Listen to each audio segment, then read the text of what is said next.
So one of the biggest reasons I hear from people who are renting and continue to rent on why they don't want to buy a house is simply because they say, well, it's too unaffordable right now.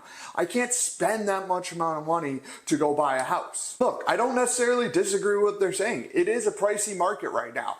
But if you really do want to go buy a house, there are tons of ways to get in for a very affordable amount and a lot of different programs that'll even help you with down payment assistance and all that stuff. So in this video, I'm going to be kind of disregarding the cost of each way of living and really just dive into the benefits of home ownership versus renting and why home ownership is such a powerful thing and such a powerful tool to have, especially when you're young. So to preface this video, I do want to say that I completely understand that home ownership isn't built for everyone. Some people just literally do not want it. They like the idea of renting. They like the flexibility of being able to change where they live, whether it's just the house they live in or the whole town, state, country they live in. They like that flexibility. They also like the peace of mind of not having to take care of a house, not having to worry about homeowner's insurance and worry about the furnace going and worry about the roof going. They like having that someone else's responsibility, and all they have to do is come up with a monthly payment to be able to live on the property. And secondly, I do understand that everyone's financial situation is different. And usually a good representation of how well you are with your money is if you're going to become a homeowner at some point in your life or you're going to remain a tenant the rest of your life. Because chances are, if you're good with money, at some point you're going to use that money to buy a house. And if you're bad with money and just have zero money to spare, well, chances are you'll never have enough money to go buy a house. So throw it back to when I was a tenant myself. I always dreaded when the first of the month came, right? Because I hated having to come up with this big chunk of money and see it leave my bank account to never be seen again, like ever. And it just left a bad taste in my mouth. I didn't like the idea of it. So I knew to really actually have control over this situation of housing, I had to become a homeowner myself. And that's what I set my objective to do. I focus very hard on how do I get a house and how do I actually purchase one so it's mine and I don't have to worry about paying rent. And plus, when you're renting, you know it way deep down, even if you've been in that apartment for years, it never actually feels like it's your home because, well, it's not. You can't customize it the way you want. You can't do whatever you want to the paint. You can't do whatever you want to the lawn. You have to have permission or ask if I can do this or that. And it just doesn't feel like your house, again, because it's not your house. So there lies the first benefit of homeownership, and that is freedom. Once you close on the house, well, guess what? Now it's your house. You can do whatever you want to that house. Paint it whatever ugly, bright color you want. You can have a great garden. You can turn whatever into anything because, again, it's your house. As long as you're not like obstructing your neighbors or doing something completely out of the ordinary, it's your house and you can really like showcase your personality through the way you paint your house, the colors you use, the furniture you acquire, and all this stuff really makes it feel like you. And another thing is you're going to be able to take pride in your home, which is kind of weird because when you're living in an apartment, you're like, well, it's just a building. Like I just drive home, I park in this driveway and this is where I live. But when you purchase it for yourself, it's like, no, this is my home. I want to come home to my home.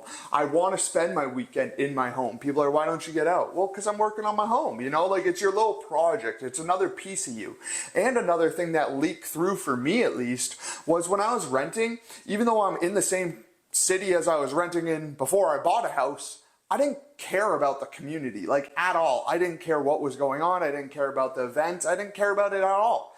But then when I became a homeowner and it was actually like my community now because I owned a piece of the community, I started to care more. I started to volunteer. I started to go to the community events and actually like talk about it to other people who don't live around the area just to kind of brag about how good my city is, how much I like Keene and what Keene has going on and all this stuff. You take pride in more than just the house. It becomes, the whole city becomes part of you. Another thing that's great with home ownership is the stability and the security that comes along with it. Because as you know, if you're renting right now or if you've ever rented in the past, well, guess what? Rent increases are a pretty normal thing, especially in today's day and age when real estate prices are shooting up. Well, guess what's following that trend? Rent prices are following it. So you can be sitting there and you have a great rent payment, but guess what? If you're on a month-to-month lease, or even when that yearly lease is done, that landlord can give you a pretty easy ultimatum. here's your new rent price, you pay it, or I'll give you a 30-day notice and you move out and go find a new home. And when you have a house, yes, you have a mortgage, but that mortgage stays relatively the same. You might have little fluctuations here and there depending on the tax rate and your insurance rates for that year, but it's not going to be this dramatic thing. And again, if you stay current with your mortgage payments, it's not like a bank's just going to send you a notice, hey, you have to get out in 30 days. We decided to sell. That's not how it works, unless you fall behind on your payments and go into foreclosure, but avoid that at all costs if you can. Now, like I mentioned earlier, when you're going to pay rent every month, you get that hated feeling because you know you're basically throwing money into a pit of fire that you're never going to see again. Yes, it's giving you a place to live, but again, that's only for the present. Once that month is up, well, if you don't pay again, chances are you're not going to be living in that apartment much longer. Now, this is not the case when you have a mortgage because you understand that you're paying down your mortgage. You're actually working towards a goal of paying off your house. You never pay off rent. Like, it's not like you pay rent for 10 years and then you get to live there forever. Like, no, you understand with a mortgage, hey, I'm paying this down. And when you're paying it down, your balance of your mortgage goes down. Therefore, you're creating what's called equity. And all equity is the difference of how much your house is worth and what you could sell it for versus how much you owe on your property. So say you have a $500,000 house and you have a mortgage balance of $400,000. Well, technically you have $100,000 of equity in that property, and that will reflect directly with your net worth numbers. So now, you can't really think of this net worth number, especially when you're looking at equity in a house. It's not like a bank account. It's not like you just have access to $100,000 that you can go and use. That's not the case. But again, it does add to your net worth because if you were to sell that house right now, well, you'd have about $100,000 when you're done with a sale. Of course, there's fees and stuff you have to pay, but I'm just talking big numbers, easy math. And again, this is not like a liquid bank account, but it is almost like a forced bank account because, well, you're doing it to progress and you're building more equity, but you don't have access to those funds unless you were to do, well, either sell your house, do a refinance, or do a home equity line of credit. Then you could actually get some access to it. And now you might be questioning yourself, well, how is it like a forced savings account if I'm paying interest on the mortgage, right? Well, yes, you are paying interest on a mortgage, but you also have to understand that's kind of just a cost of business because a bank is literally willing to loan you hundreds of thousands of dollars just so you can have the privilege of going to buy a property and have that house become yours. Because once you sign for that house, the house is yours, and then you just have the note on it. And if you don't pay that note, that's where ownership can transfer, and the bank can say, hey, that's mine now. But if you keep paying it, it's still your house. And the reason it's a forced savings account, again, is because you have to pay into that every single month. And every single month, your balance is going down. Now, of course, if you ever look at the way mortgages work, most of your interest is going to be paid in the upfront years. So the longer you have the mortgage, the more your mortgage payments actually paying towards the principal rather than just the interest. But in the beginning, you're going to be paying like 90% is going towards interest, where just tiny portions are going towards your balance. But again, this all kind of compounds in time, and then you'll be just seeing your balance go down more and more and more. And another thing to keep in mind when you're spending that time and spending that money, bringing your balance down, well, guess what? All throughout history, real estate has always trended upwards, meaning properties are always going up in value.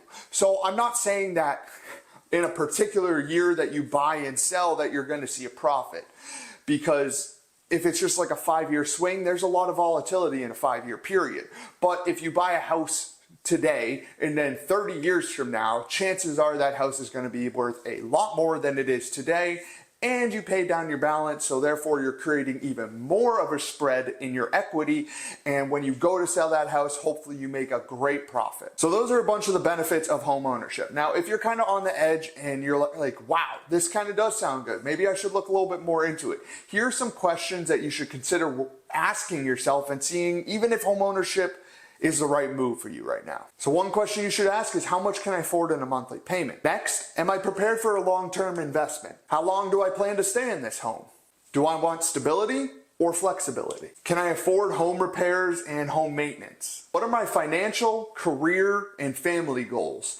For an example, do you see a relocation in your future for a job purpose or something like that? Is home ownership in my preferred area even doable, or would I have to be looking in other areas because I can't afford that right now? And by asking yourself these questions, you're going to kind of get a better perspective of, well, does home ownership make sense right now, or should I continue to rent? Because again, I'm just giving you the benefits of home ownership. I'm not saying you have to go buy a house.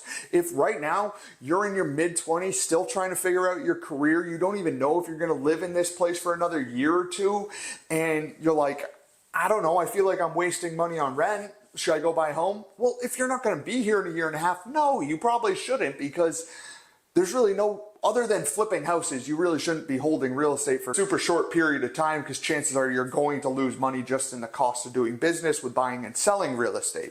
So I'm not saying that, but I'm saying if you're looking at a place and you're like, look, I'm going to be here for at least the next 10 years. I know I can afford this much monthly payment. And if that makes sense and that's affordable in that area, well, then maybe you should look into home ownership, because it could help. And if you decided already, hey, I'm going to buy a house, I'm going to become a homeowner, and you're looking in New Hampshire, reach out. I would love to earn your business and help you find a home.